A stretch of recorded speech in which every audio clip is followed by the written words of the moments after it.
திருச்சிற்றம்பலம். ஹர நம பார்வதி பதையே அரகர மகாதேவா.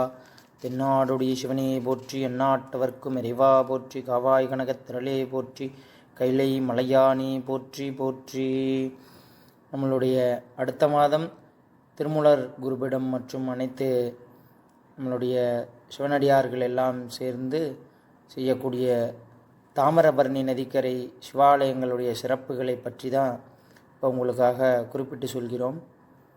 நம்மளுடைய திருமூலர் குருபீடம் 2013 முதல் பதஞ்சலி வியாக்கிரபாதர் சன்மார்க்க சங்கம் என்ற ஒரு திருநாமத்தோட பல சைவ சமய விழாக்கள், நாயன்மார்களுடைய குரு பூஜை, இதையெல்லாம் இந்த விழாக்களை ரொம்ப புராணப்படி அதன் வழி நின்று செய்த ஒரு திருக்கூட்டமே தவிர இந்த திருமூலர் குருபீடம் என்ற திருக்கூட்ட அடியார்கள், இதை சார்ந்த நம்மளுடைய அடியார்கள் யாருமே புதுசான சைவ சமயத்துக்கு இப்போ புதுசாக ஆரம்பித்த திருக்கூட்டமோ புதுசாக வந்த அடியார்களோ கிடையாது. இவங்க 2013 முதல் சைவ சமயத்தில் இப்படி தான் தொண்டு செய்யணும்னு சொல்லி பல விழாக்களை சுவாமி திருவருளால் அவருடைய வழிகாட்டுதல் படி செய்து மற்றும் 24 குருமார்களுடைய உபதேசத்தின்படியும் வழிகாட்டுதலும்படியும் இன்றும் அவர்களை தலைமேல் சிரம் கொண்டு அந்த குருநாதருடைய உபதேசத்துக்காகவே இந்த திருமூலர் குருபீடம் 2013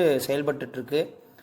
இவ்வளோ காலமாக அமைதியாக இருந்த இந்த குருபீடம் இப்போ ஏன் முழுமையாக இவ்வளோ வேகமாகவும் சிறப்பாகவும் செயல்பட ஆரம்பித்திருக்குன்னா, சைவ சமயத்தில் இப்போ புதுசான வழிபாடுகளையும் புதுசான சுவாமி சொல்லப்பட்ட வேதாகமத்துக்கு புறம்பான ஒரு சில வழிபாடுகள் உருவாகி இருப்பதனால அந்த வழிபாடுகளையெல்லாம் நீக்கி உண்மையான சுவாமி வேதாகமத்தில் சொல்லப்பட்ட உண்மையான வழிபாடு என்பதை என்னன்னு மக்களுக்கு தெரிவித்து அதன் மூலியமாக அவர்களுடைய இடர்களை எல்லாம் களையணும்னு சுவாமியுடைய திருவருள் படி இந்த திருமூலர் குருபீடமானது முழு மூச்சுடன் அடியார்களுக்கென்று இந்த திருமூலர் குருபீடத்துடைய அடியார் தொண்டாற்றி வருகிறார்கள். அதிலையும் தலையாத்திரையில் மற்ற ஊர் பொறுப்பாளர்கள், மற்ற திருக்கூட்டத்து தலைவர்கள், ஒவ்வொரு ஊருடைய பொறுப்பாளர்கள் ரொம்ப சிறப்பாக செயல்பட்டு வந்துட்டுருக்காங்க.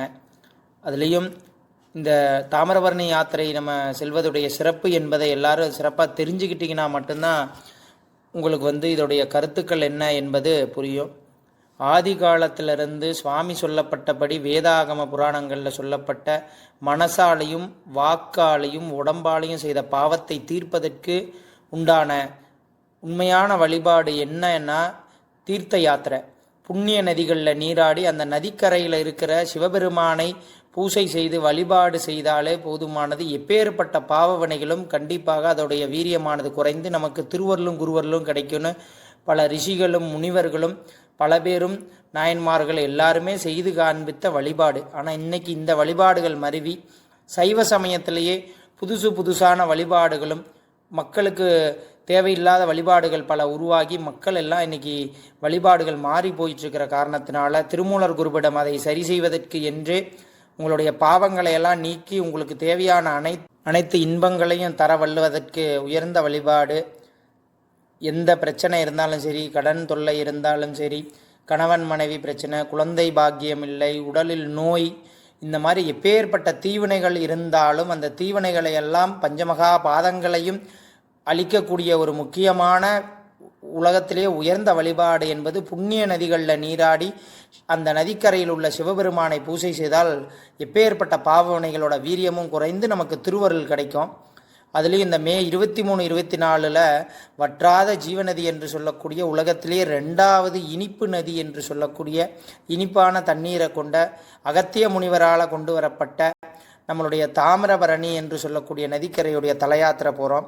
நம்முடைய காவிரி வடகரை தென்கரையில் எப்படி 276 பாடல் பெற்ற சிவாலயம் இருக்குதோ அதே போன்று தாமிரபரணி நதிக்கரையிலும் 274 சிவாலயங்கள் இருந்ததுக்கு உண்டான சான்றுகளும் அவ்வளோ சிவாலயங்களும் இன்றைக்கி இருக்குது.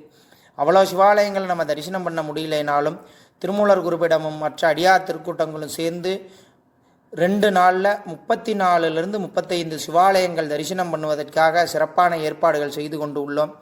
அதில் என்ன சிறப்புனா, அதில் நவ கைலாயம் என்று சொல்லக்கூடிய அகத்திய முனிவரால் ரோமச முனிவருக்கு கொடுக்கப்பட்ட நவ கைலாயம் என்று சொல்லக்கூடிய பாபநாசம், சேரன் மகாதேவி, கோடகநல்லூர், குன்னத்தூர், மொரப்பநாடு, ஸ்ரீவைகுண்டம், தென்திருப்பேரை, ராஜபதி, சேந்தப்பூமங்கலம் என்று சொல்லக்கூடிய நவ கைலாயங்களை நம்ம தரிசனம் பண்ணுறோம்.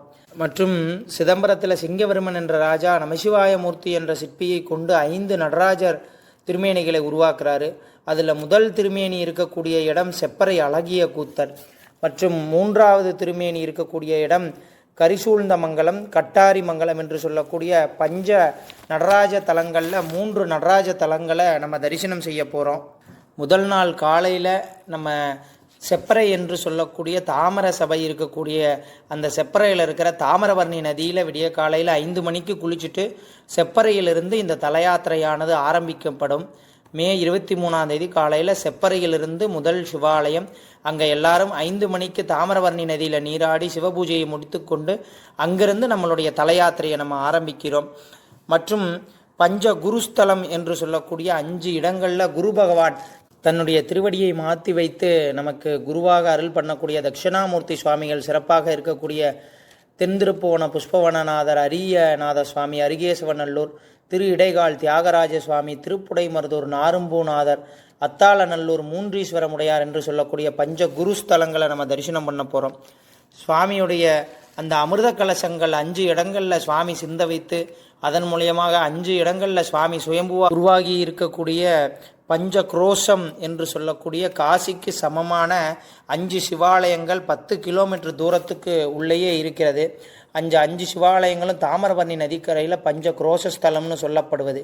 அதில் ஒன்று பாபநாசர், கடையம் வில்வநாத சுவாமி, ஆழ்வார்குறிச்சி வன்னீஸ்வரர், சிவசைலம் சைலப்பர், திருப்புடைமருதூர் நாரும்பூநாதர்.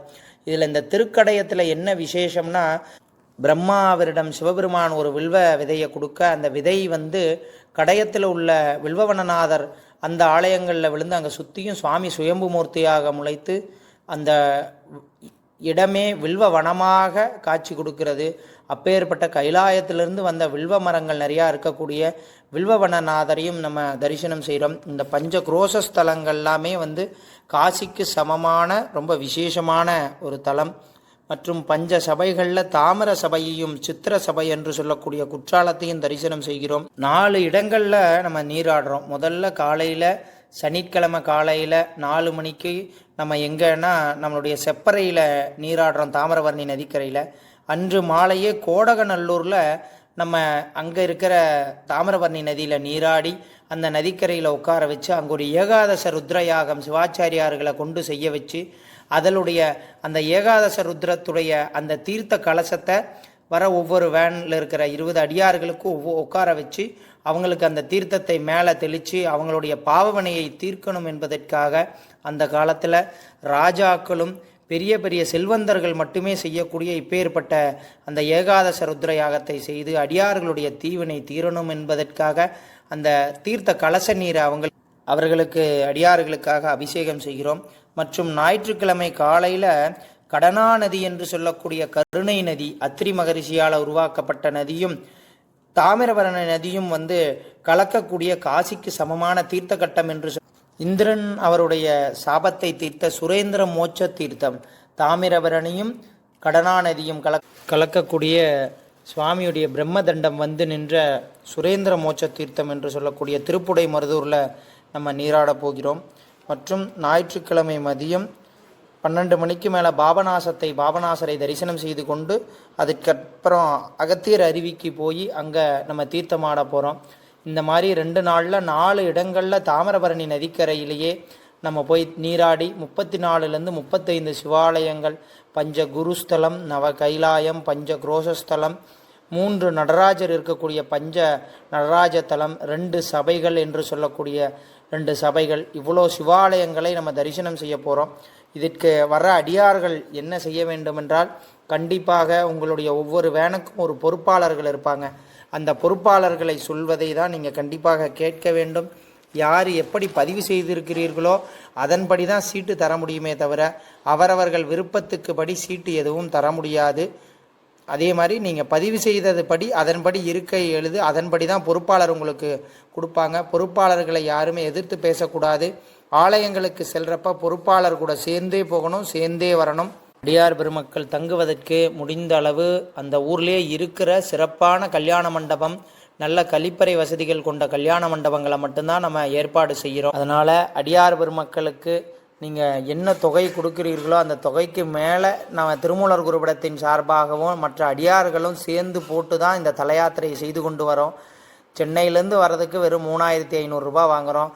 அதில் ட்ரெயின் டிக்கெட்லேருந்து 9 வேளை உணவுலேருந்து தங்குறதுக்கு திருமண மண்டபம், வேன் வாடகை மற்றும் அங்கே சிறப்பு தரிசனங்கள்லேருந்து அந்த ஹோமங்கள், ஒவ்வொரு ஆலயங்களுக்கும் சுவாமிக்கு அம்பாளுக்கு புது வஸ்திரம், சுவாமி அம்பாளுக்கு அபிஷேக திரவியம் முதல் கொண்டு, அப்புறம் குருக்களுக்கு ஒவ்வொருவருக்கும் ஒவ்வொரு சிவாலயத்துக்கு 1000 ரூபாய் சம்பாவனை முதல் கொண்டு கொடுத்து தான் இந்த தல யாத்திரை தரிசனத்தை நாங்கள் ஏற்பாடு செஞ்சுருக்கோம். திருமூலர் குருபடத்துடைய நோக்கம் இங்கே இருக்கிற அடியார்களுக்கு இதன் மூலியமாக பணம் என்பது ஒரு பொருட்டே அல்ல. இங்கே இருக்கிற அடியார்கள் புராணத்தில் சொல்லப்பட்டபடி அடியார்களுக்கு தொண்டு செய்து இந்த சிவாலயங்களை பாதுகாக்க வேண்டும் என்பது தான் திருமூலர் குருபடத்துடைய தலையாய கொள்கையே தவிர மற்ற எங்களுக்கு எந்த கொள்கையுமே கிடையாது. எங்களுக்கு பணம் என்பது ஒரு பொருட்டே கிடையாது. அடியார்களுக்கு தொண்டு செய்யணும். இந்த கலியுகத்தில் புதுசான வழிபாடுகள் வந்து கொண்டு இருக்கிறப்ப உலகத்தில் சுவாமியாலேயே சொல்லப்பட்ட, அருளாளர்களால் சொல்லப்பட்ட உயர்ந்த வழிபாடு தீர்த்த யாத்திரையும் சிவாலய தரிசனமும். இந்த தீர்த்த யாத்திரை பண்ணி 2 நாளில் 4 இடங்களில் தீர்த்தங்களில் நீராடி 34லேருந்து 35 சிவாலயங்களை நீங்கள் தரிசனம் பண்ணிட்டு போனாலே உங்கள் வாழ்க்கையில் கண்டிப்பாக ஒரு மிகப்பெரிய மாற்றத்தை, கண்டிப்பாக மன அமைதி, செல்வம், இல்லறத்தில் இருக்கக்கூடிய பிரச்சனைகள், குழந்தை பேர் இல்லாத பிரச்சனை, கடன் பிரச்சனைகள் எல்லாத்துக்கும் சுவாமி என்னத்தை கொடுப்பார்னா ஒரு பக்குவத்தையும், சுவாமி உங்களுடைய துன்பங்களையெல்லாம் நீக்கி உங்களுக்கு திருவருளையும் குருவருளையும் நிறையா கொடுப்பார். அதற்கு நீங்கள் 7 வயசில் ஒருவர் வந்து போய் குருகிட்ட பாடம் படிக்கணும். அப்போ நீங்கள் 7 வயசில் குருகுலத்தில் போய் பாடம் படிக்காமல் இப்போ எல்லாம் 40 வயசு, 50 வயசு, 60 வயசில் பாடம் படிக்கிறதுக்காக சுவாமி உங்களை திருமூலர் குருபடத்துக்கு அனுப்பி வச்சுருக்கார். இப்போவாது சுவாமிக்கு நன்றி சொல்லணும் நீங்கள். ஏன்னா இந்த வயசுலையாவது உங்களையெல்லாம் பாடம் படிக்கிறதுக்கு அனுப்பி வச்சுருக்கார். ஸோ அதனால் வர்ற அடியார்களும் பெருமக்களும் சுவாமி உங்களை பாடம் படிக்கிறதுக்கு அனுப்பி வச்சுருக்கார் அப்படிங்கிற ஒரு குருபக்தியோடு தான் வரணுமே தவிர வேறு எந்த சிந்தனையிலையும் இது மற்ற டிராவல்ஸ் நடத்தக்கூடிய இது சுற்றுலா தல யாத்திரை கிடையாது. இது திருமூலர் குருபடம் சார்பாக நடத்தக்கூடிய சிவாலய புனித தல யாத்திரை. இந்த தல யாத்திரை வரவங்க ரொம்ப பக்குவமாகவும் அமைதியாகவும் இருக்க வேண்டும். இது வீடு கிடையாது. தேவையில்லாத வசனங்களை பேசக்கூடாது. ரொம்ப அமைதியாக தான் நீங்கள் இந்த 2 நாள் இருக்கணும். 2 நாள் சுவாமி உங்களை தத்து எடுத்து தன்னை காட்ட போகிறார். தன்னுடைய நான் எங்கெங்கெல்லாம் கிராமத்தில் ஒளிந்து கொண்டு இருக்கிறேன், என்னை வந்து பார்த்து உங்களோட வினையெல்லாம் தீர்த்துக்குங்க அப்படிங்கிறதுக்காக சுவாமி நீங்கள்லாம் இன்றைக்கி பொருளை தேடி இருக்கக்கூடிய ஒரு காலகட்டத்தில் திருமூலர் குருபடம் சார்பாகவும் மற்ற அடியார் திருக்கூட்டம் சார்பாகவும் சிறப்பாக இந்த ஆலயங்களில் உங்களுக்கு வழிபாடுகளை சுவாமி ஏற்பாடு பண்ணி இவ்வளோ வசதிகளை செஞ்சு கொடுத்துருக்கார். மற்றும் நம்மளுடைய உணவுகள் எல்லாமே நம்மளே எள்ளு வாங்கி கடலை வாங்கி அரைத்து சுத்தமான சமையல் நல்லெண்ணெய் கடலை சமைக்கப்படுகிறது. நம்மளுடைய சமையல்காரர் என்று சொல்லக்கூடிய அகத்தியருடைய பக்தரான அகத்தியர் சமையல் திருக்கூட்டத்துடைய தலைவரான சங்கரனையா வந்து முழுக்க அவர் வந்து சைவ சமையல்காரர். சைவ பாத்திரத்தில் ரொம்ப சிறப்பான வெங்காயம் பூண்டு இல்லாமல் ரொம்ப சாத்வீகமான சமையல் உங்களுக்காக சிறப்பாக திருமூலர் குருபடத்தின் சார்பாக நல்ல 4-5 வகையுடைய சமையல் உங்களுக்கு சிறப்பாக செஞ்சு கொடுக்குறோம். அடியார் பெருமக்கள் யாத்திரைக்கு வரப்போ கொண்டு வர வேண்டியது 2 பெட்ஷீட்டும், கீழே விரித்து கொள்வதற்கு ஒரு பெட்ஷீட்டும், மண்டபத்தில் தூங்குறப்ப போத்தி கொள்வதற்கு ஒரு பெட்ஷீட்டும், 4 செட்டு ட்ரெஸ்ஸை தனி கவரில் போட்டு வச்சுக்குங்க. 4 இடங்களில் குளிக்கணும். குளித்த உடனே அந்த கவரை எடுத்துகிட்டு வரணும். குளிச்சுட்டு அதுலேயே வேறு உங்களுடைய ஈரத்துணியை போட்டு கொண்டு போகிறதுக்கு 4 செட்டு ட்ரெஸ்ஸை தனி கவரில் எடுத்து பத்திரமாக வைத்து கொள்ள வேண்டும். வேற எல்லாத்தையுமே திருமூலர் குருபடத்துடைய பொறுப்பாளர்கள் பார்த்து கொள்வார்கள். பொறுப்பாளர் சொல்வதை கண்டிப்பாக வர பக்தர்கள் அடியார்கள் எல்லாருமே கண்டிப்பாக நீங்கள் அதை ஃபாலோ பண்ணி தான் ஆகணும். அவர்களுக்கு நாங்கள் எந்தெந்த ஆலயங்கள் எப்போ போகணும் அப்படிங்கிற சார்ட்டு போட்டு எல்லாமே தனியாக கொடுத்துருக்கோம். அதனால் அதை மீறி நீங்கள் எந்த அவர்களுக்குள்ள கலந்த ஆய்வும் நீங்கள் செய்யக்கூடாது. பொறுப்பாளர் என்ன சொல்கிறாங்களோ அதை கண்டிப்பாக நீங்கள் ஃபாலோ செய்யணும். அதே மாதிரி பொறுப்பாளர்கள் எல்லாமே உங்களுக்கு தொண்டு செய்யணுங்கிற மனப்பான்மையில் தான் இருப்பாங்களே தவிர அப்படிப்பட்ட பொறுப்பாளர்கள்ட்ட நீங்கள் எந்த கமாண்டும் எதுவும் எதிர்த்து பேசக்கூடாது. சிறப்பாக வேன் வசதி, அன்னம்பாளிப்பு, தங்கர இடம், கல்யாண மண்டபம், நல்ல தரிசனம் எல்லாமே ஏற்பாடு பண்ணி உங்களுக்கு குறைந்தபட்ச தொகையில் சுவாமி இந்த கலியுகத்தில் உங்களுக்கு ஏற்படுத்தி கொடுத்ததே இது ஒரு பெரிய வாய்ப்பு. அதனால் இந்த 2 நாளில் 34 சிவாலயங்களை தரிசனம் செய்வது உங்களுடைய எப்பேற்பட்ட பாவனைகளை நீக்கி உங்களை வாழ்க்கையில் அடுத்த கட்டத்துக்கு கொண்டு போகும். தாமிரபரணி நதிக்கரையில் ஒருவர் அடிக்கடி நீராடினா அவருக்கு அரச பதவியும் ஆன்ம ஞானமும் கிடைத்து அவங்களுக்கு செல்வமும் பேரும் புகழும் கிடைக்கும்னு சாஸ்திரத்தில் சொல்லப்பட்ட விதியும் கூட. அதனால் அப்பேற்பட்ட தாமிரபரணியில் நம்ம போய் தீர்த்த யாத்திரை செய்ய போகிறோம். அதுவும் 1000 அடியார்களோடு சேர்ந்து நம்ம செய்ய போகிறோம். இது சுவாமியுடைய அருட்கடாட்சம். அதனால் 1000 பேர் வந்தால் எப்படி தரிசனம் பண்ணுறதுனா உங்களுக்கு 6 வகையான தனித்தனியான ரூட்டை போட்டு நாங்கள் கொடுத்துருக்கோம். அதனால் கூட்டமாக இருக்குன்னு நீங்கள் எதையும் கவலையே பட வேணாம். வருகிற அடியார்களை எங்கெங்கே எப்படி எப்படி தரிசனம் செய்ய வேண்டும் 6 குழுக்களாக பிரித்து தான் நாங்கள் இந்த தல யாத்திரையை செய்கிறோம். சுவாமி எங்களுக்கு 24 குருநாதர்களை கொடுத்து அவர்களுடைய ஞான உபதேசத்தின்படி தான் இந்த குருபீடம் செயல்பட்டு கொண்டிருக்கிறது. அதனால் வருகின்ற அடியார்கள் அமைதியாக வந்தால் மட்டும் போதும். உங்களுக்கு சுவாமி திருவருளும் குருவருளும் பூர்ணமாக தந்து அருள்வார். சிவா. திருச்சிற்றம்பலம். திருச்சிற்றம்.